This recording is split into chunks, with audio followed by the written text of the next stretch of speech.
তাহলে বুঝলি বাঁচতে মেয়ের বিয়ে দিয়ে দিলাম। বলেন কি? আরে একটু আগে তোমার মেয়ের রাস্তায় দিয়ে আসলাম। বিয়ে ঠিক হয়ে গেছে, মানে তো অর্ধেক বিয়ে হয়েই গেছে। কথা কি ক্লিয়ার না ভেজাল আছে?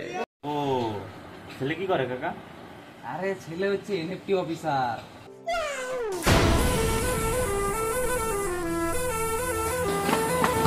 কাকা কাকা ময়নার নেগে বিয়ে ঠিক করছে না সালাতে, সেই সাল তো পালাই গেছে কাকা।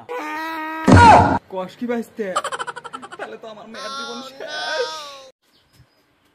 বাবা আমি সব কি শুনছি, ছেলে পালিয়ে গেছে, তাহলে কি আমার বিয়ে হবে না বাবা? আমার কি হবে? তুই তো ভেঙে পড়ছিস কেন? নিজেকে শক্ত করে ধরে রাখ। ছেলে কি, ছেলের বাবা আসবে তোকে বিয়ে করতে।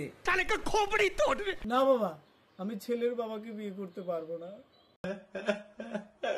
মনের পিঞ্জিরায় তুই করে দিলি ঠাই করে